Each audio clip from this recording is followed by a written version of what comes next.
The whitest Christmas I can remember happened in 2002. I had just moved to Virginia the month prior, chasing the young woman who wasn't going to wait around for me to figure out if I was going to marry her or not. On Christmas Eve, we drove together in my 1990 Pontiac Safari 6000 station wagon, the one with the dissolving midnight blue paint and the 2x6 board wedged behind the driver's seat to keep it from reclining all the way back, to midnight mass at the National Shrine of the Immaculate Conception in Washington, D.C. In tow was her 5-year-old daughter, the one who referred to that basilica as the Long Church, not because it was one of the largest churches in the world, but because of how long it took to get there from their condo in Reston, especially on public transit, which they sometimes had to take on account of not having a car of their own. The first flakes didn't start falling until we crossed the Potomac. By the time we'd made it to the parking lot off of Michigan Avenue, there was a dusting. Under the bright white of the metal halide lights, the flakes were distinct and clear, falling slow and steady through the night. I'd grown up in upstate New York, but with all the snows of childhood, even I couldn't remember the last time we'd seen it come down on Christmas like this. I don't recall much about the Mass that night. I do remember praying fervently for guidance so that I could get over whatever nagging doubts and anxiety and fear of commitment I was working through and figure out before it was too late if this was the girl I was supposed to spend the rest of my life with. It was a big decision, and I had no idea how to know if I was going to screw it up. As we left that night, driving around the city to take in the fresh coat of snow, now several inches deep, I didn't have any greater clarity in my mind than when I started. But a week later, driving to work on New Year's Eve morning, I felt something shift in my gut in a way that seemed definitive. I bought a ring that day. On January 10th, 2003, I proposed, kneeling in front of the tabernacle of the crypt chapel in that same long church where we'd spent Christmas Eve, listening to the joyful chorus of the Scola as the world was blanketed in white. These days, resigned to the apparent inevitability of living in the desert, I've given up on white Christmases, though I do still love them. So too, have I given up on spending Christmases doing the thing they're actually about, observing, by way of liturgical action, the occasion of Christ's birth. I don't know what to think of Christ these days, or of Christianity. My cradle Catholicism turned hard-earned skepticism, or is it cynicism, has me firmly at arm's length from all of it. It doesn't mean I don't think about it quite a lot of the time, only that I no longer am able to identify with it as I once did. And really by identify with it, I mean have it act as a substitute for having an identity of my own. I don't know who I am without it, so in retrospect, that means I didn't know who I was with it. I just thought that I did. I started therapy again this month for the first time since 2019, before my world imploded and every relationship I had was stress tested to the breaking point. Before I publicly walked away from my successful Catholic media startup and whatever placebo version of religious faith I thought was real that drove it. In a very short time, I lost or damaged everything that had ever mattered to me or given me purpose. And I've spent every moment since trying to stop the room from spinning and get my feet back under me so I can start moving forward in a straight line again. My therapist told me that with so many things to address all at once, we had to find a strategic plan of action to start untangling the knots. The first step, he said, before dealing with anything else, was to start figuring out who I really am. I told him that it seems impossible that a man could get to his 45th birthday and not have an answer to that question, but he assured me that it was common. I'm going to have to take his word for it because I feel like an idiot. Forgetting to figure out who you are isn't like forgetting to grab a gallon of milk while you're at the store. One of the main reasons you forget the milk is because you're probably in a bit of a rush, not milling around the store for over 4 decades. Someone asked me the other day what we do for Christmas now that I've walked away from all that stuff. I told him we do the same thing we've always done, just minus the religious bits. It might seem stupid to believers, but I've always loved the cultural and, yes, even the commercial aspects of Christmas. I love the secular songs, the shopping, the decorations, the festive moods, the feeling in the air. I love giving gifts as an adult almost as much as I loved receiving them as a child. Every Christmas Eve, I stop and take a photo, somewhere around 3 or 4 in the morning, after every last present has been placed under the tree, with a feeling of concerned satisfaction that we spent too much and probably spoiled the kids again. I shake my head and say we're crazy, but I'll do the same thing again next year. I love it. I don't ever want to stop loving it. It's the place where my battered inner self comes into genuine contact with the spirit of generosity and a love that asks for nothing in return, and I don't ever want to lose that.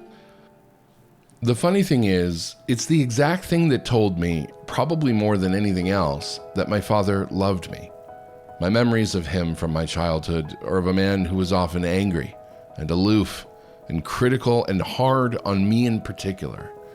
But on Christmas, he turned into someone else. My parents never had much and were always money conscious, but Dad made sure our Christmas mornings looked the way I now emulate in my yearly photos of the tree. Neatly wrapped packages spilling out in preposterous piles from beneath the lower boughs. I remember the indescribably exciting feeling of coming into the living room in the morning darkness, lit only by the bulbs on the tree, to discover all the presents that had mysteriously appeared there overnight. I think of the year we got the red plastic toboggan that was way too big to fit. The Christmas where we got a bunch of action figures from Return of the Jedi, including a Rancor and a speeder bike that exploded into pieces with the touch of a button. Or that time I found an Atari cartridge of Joust in my stocking and played it in the pre-dawn hours until my parents woke up. My mom, who would use Christmas as an opportunity to give us boring things we needed like socks or flannel shirts, always seemed a little reproachful about Dad's relative prodigality when it came to buying gifts he thought his kids would love. And maybe he even wanted to be a kid with us, as eager as he was to get a turn with some of the toys under the tree. Christmas seemed to light up his wounded soul the same way it does mine.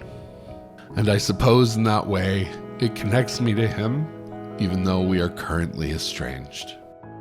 My wife, who has always been even more invested in the festivities than I am, has a different kind of memory of her father on Christmas.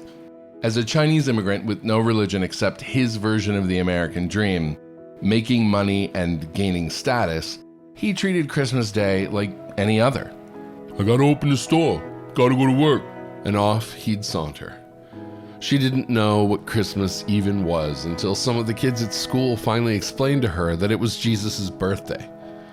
We'll have been married 20 years this summer, and I really only just had it sink in for the first time this week how every Christmas for my wife has been bittersweet because of this association. She used to hide it better than she does now. We're in a season of our lives where we don't have it in us to pretend anymore. Weddings, funerals, and holidays, I told the kids, wondering why their mother looked so sad just before Christmas dinner, are the hardest times of the year for a lot of people. They're the times we connect most strongly with family, with memories, and they're not always positive. The lack of sleep and the lubrication of holiday libations also help to loosen our death grip on our daily poker faces. So we smile through tears and eat our feelings like meaty bites of delicious, rare Christmas prime rib, and distract ourselves by watching a movie or playing a game while the latest mechanical wonder toy goes whizzing by our heads. I understand why the real message of Christmas is so important to people, even if I can't bring myself to really believe in it these days. We all know what it feels like to be in need of a savior. We all know that deep-seated need to feel loved enough that somebody who truly cares about us and maybe even has the power to help would go out of their way to come for us and rescue us from that need. There's a lot of theological baggage that complicates this beautiful message in ways I'd rather not go into at the moment, but it eats at me Maybe my disbelief, too, is a season of my life, and the page will turn once I've done whatever it is I'm supposed to be doing at this point in the story. Maybe it won't.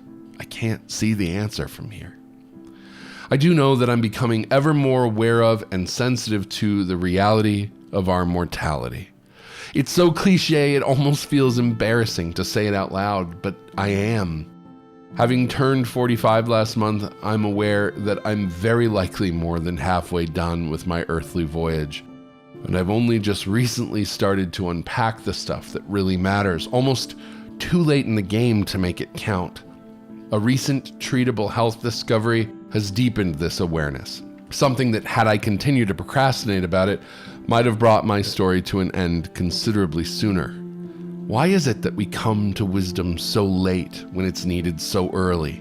Not just for ourselves, but for the people we love, especially our children, who could benefit far more from the experience of grandparents than the stubborn mistake-making of the young and carelessly fertile. The fruit of our child-rearing experiments doesn't become clear until they're old enough not to benefit much from our attempts at self-correction. If it's a joke life plays on us, it's a cruel one. We only really know how we should have raised them once they're grown. As this year draws rapidly to a close, I find myself reflecting on all these things, wondering about the words on the next page, anticipating the adventures in store as the chapter number is increased yet again by 1. I have an intuition, though I can't be certain, that next year is going to be a better year than last year, for the first time in quite a while. I don't know if that's wishful thinking, but I certainly intend to make it true, whether I have to drag it kicking and screaming or not. Merry Christmas to you and yours. Here's to a better and brighter 2023.